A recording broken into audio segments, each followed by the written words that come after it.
Hey guys, and welcome back to the channel. And today we're going to be talking about driftwood and how you can attach some moss or plants, mainly moss, onto it to make it look kind of like a tree.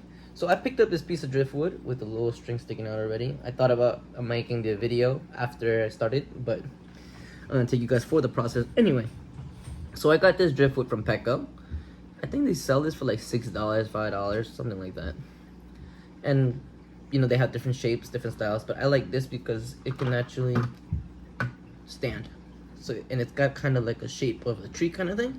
So I'm hoping with the moss that I put on it, it's gonna make it grow and look really cool. Anyway, let's get started. I'm gonna be showing you guys how to do it if you guys don't want to be using a bunch of like glue, or you don't want to glue this specifically, or you guys don't want to, just basically another way of doing it. I've done this before. I haven't used string before, but I think I have used string before in the but I was tying it. This time it's a little different. So the materials you're gonna need is a little bit of string, a little bit of thread, tie that up, and a little bit of my favorite thing, crazy glue. Anyway, let's get started. So what I did was I cut a little piece, not a little, it's about a foot, a little more actually,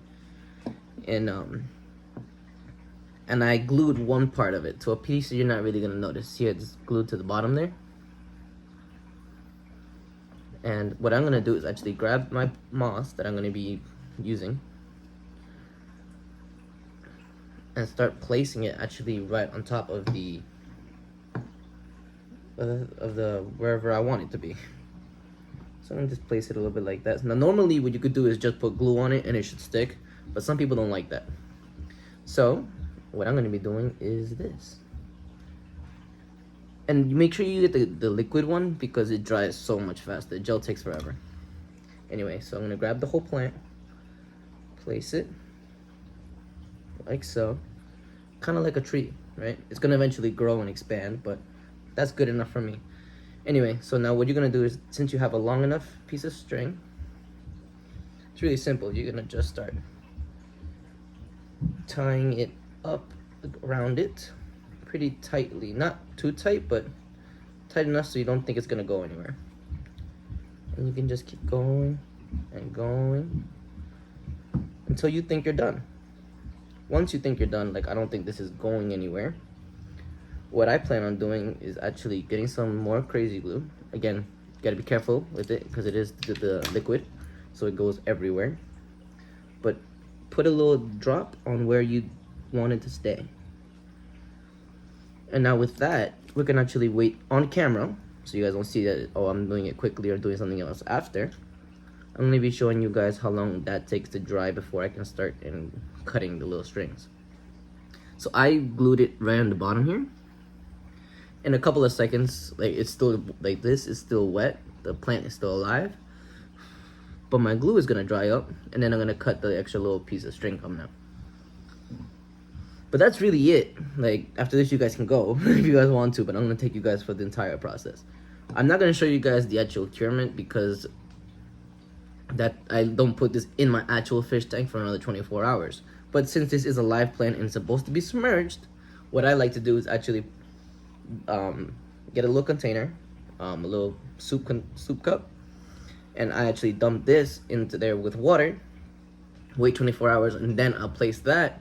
Then once this is done for 24 hours, I'll actually take it out and I'll actually place it into the aquarium that I want it to go. This is going in my shrimp tank, my mini shrimp tank. By the way, that should be done drying. So what we're gonna do is just cut off the little extra piece. We basically used almost all of it. But this is it. This is the final product. Eventually it's gonna get like taller and wider. So it's kind of gonna get that shape of a tree. And again, you can get this at like Petco. They also sell the Christmas moss at Petco. I think the moss is like $8, $9. The driftwood, depending on the size you get. They have these better ones. This is one of those, one of the bigger, nicer ones. I paid like $6 for this, but they got like the medium or large ones. You can range all different types of prices. Be careful, driftwood is expensive, and I would do recommend boiling it before you actually put in your tank for one reason. They release a lot of tannins, and I don't know if you want brown water, it's actually beneficial for most, but I don't like it too brown. So I actually boiled it a few times before, and it still comes out a little brown. So, you know. Anyway, that's it for the video. I hope you guys like it. If you guys did like it, definitely smash that like button. And comment if you guys have any questions. And definitely subscribe so you guys can see more videos like this. And I'll see you guys on the next one.